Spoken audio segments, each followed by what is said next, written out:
DJ Holy Vogue. Yo.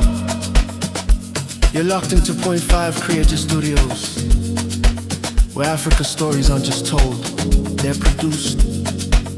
News, politics, entertainment, films that move the continent. We bring the truth, the fire, the creativity.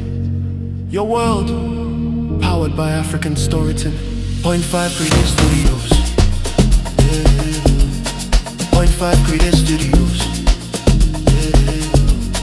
Point 5 Creative Studios.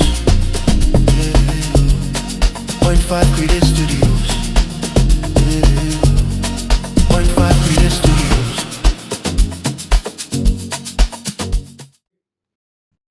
Nyaya ziri kunetsa munyika medu.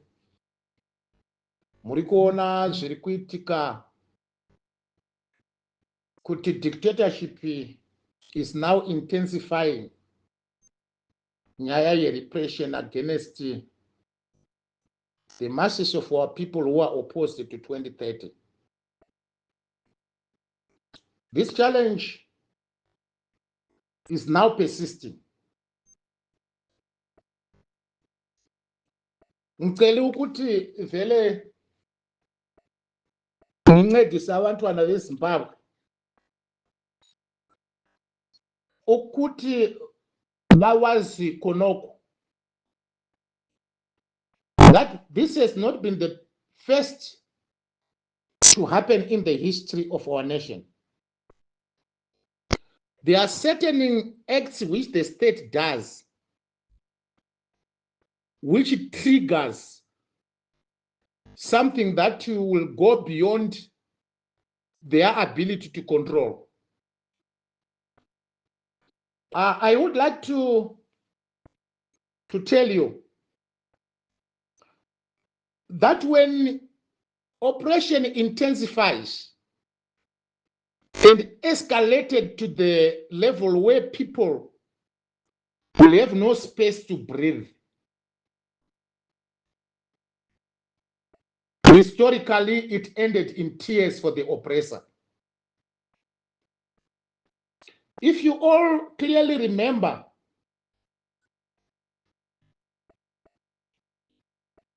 that on the 11th of November 1965, when the white minority regime in Zimbabwe intensified its oppression against our people,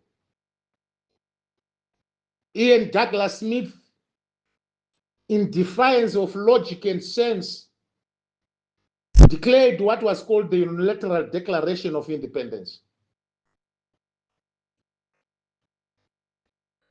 This Unilateral Declaration of Independence was Rhodesia's complete extrication of itself from the British Dominion, meaning to say they wanted to create a white minority governing system in the mold of what was happening to other former British colonies like Australia, New Zealand, and Canada. Their projection was that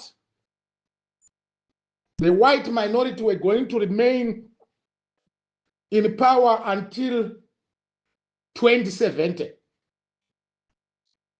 And by that moment, they were predicting that the white population would be around 5 million and the black population will be around 70 million.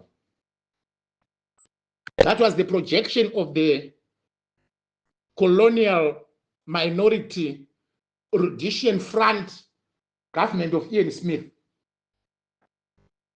After their declaration of the unilateral independence in 1965, Ian Douglas Smith's action of that declaration saw the intensification of repression. It did not take long when sons and daughters of Zimbabwe had to make a resolution kuti kusiri kufando kupi tingaramba takadzvanyirirwa kudai kusvika rini? That was the major conversation among many Zimbabweans in the 1960s. This action, which Emmerson Mnangagwa is trying to do to extend his term of office to 2030, there's no difference from what Ian Douglas Smith did in 1965 when he declared UDI in our country. That declaration invited a lot of disquiet among the citizens of our country. After realizing that the kind of oppression Smith was giving upon our people was no longer tenable, the people of Zimbabwe said enough is enough.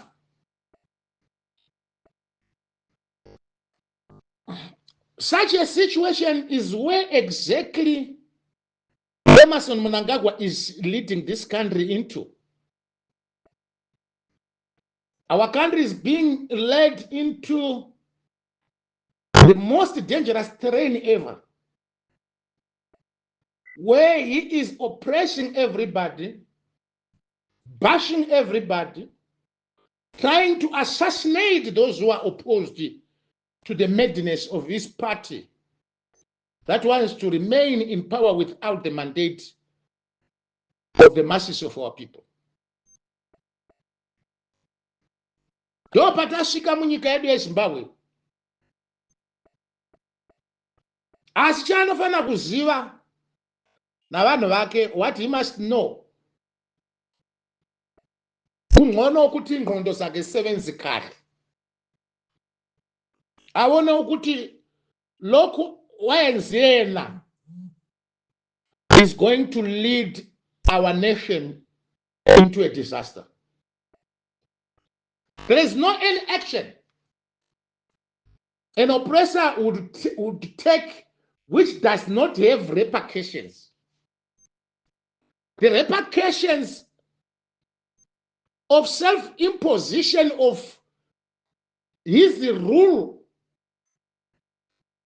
and the rule of his political party without the consent of the citizens of our country has now reached the boiling point. The people are just demanding very simple things. To say, oh, no, okay, if you want to go ahead with your greedy intentions for you to be in power until 2030, why don't you follow the simple provisions of the Constitution that requires such an amendment to be put to a referendum, so that we, the people, will make a decision whether to support your intentions or not, rather than for allowing the people of Zimbabwe to have an open debate over this issue. He has gone on a crescendo to attack, maim, and try to assassinate those who are opposed to this madness. This is a situation that we are in as a nation. Emmerson Mnangagwa's regime is not allowing anyone to openly debate the issue of the term extension to 2030. And it has reached the moment when all of us should ask the question, is Mnangagwa not following on the path which Ian Smith traveled in 1965?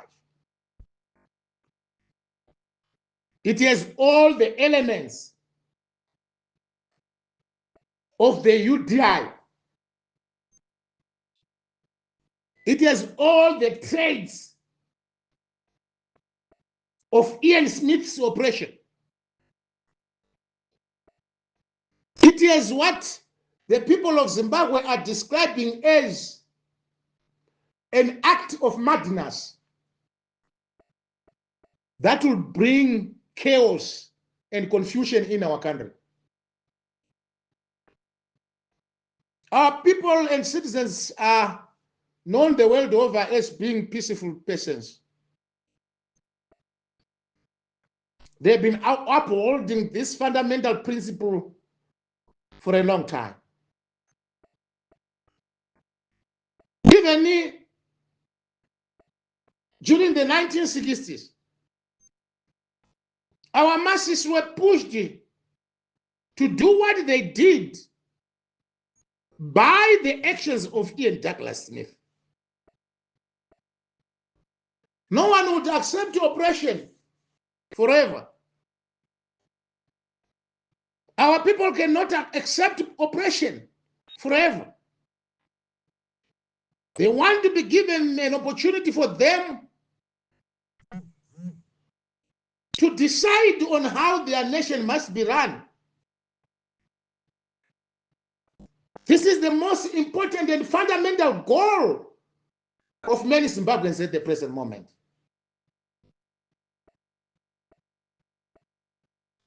Yes,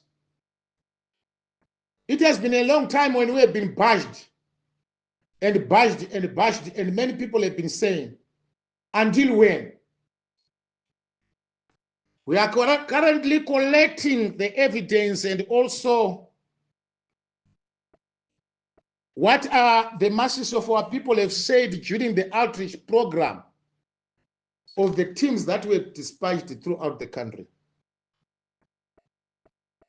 Very soon, we are going to announce the results of what the masses of our people have said in the engagements and the consultations we have been having with them on the issue of 2030. That decision which the masses have given us did not come from me, did not come from anyone, but it came from you, the masses of our people in Zimbabwe. You know all the meetings that you have held in Zimbabwe. You know what you have said concerning this 2030 issue. We are currently sifting what you have spoken. We are going to find a way forward from the issues and the evidence that has been gotten from what you said during the period of the outreach program. So anything that will take place in the future won't be Job Sikala's thoughts. It will be your thoughts. It's the way forward that will come from you. It's the way forward that you have given us.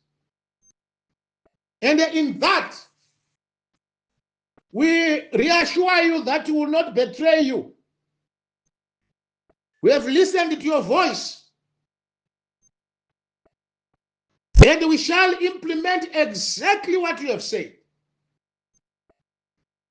Sooner rather than later, I shall give you the address of what the masses of our people have said and what they want to be done in our country. With that, we are going to get the way forward that has come from the people. And the people are demanding nothing rather than their right for them to follow what the Constitution requires. That we must have a referendum in our country, failure of which they have said certain measures must be taken. These are the measures that I shall announce to you on my next address next week on what the masses have said, so that we will all move in the same direction with what you have said. We will see where it will take us. And we thank all of you for having participated in the massive outreach program that we embarked on. There are only few provinces that are left, which we are sure that by the end of next week, everything will be done. And the next course of action is going to be pronounced from the results that we have obtained from you. I thank you, the people of Zimbabwe. I love you so much for your commitment and dedication to defend our nation. It's now the defense of our nation. It's now defending the principle of democracy. It's now in defense of the will of the people. And the defense of the will of the people cannot be abrogated.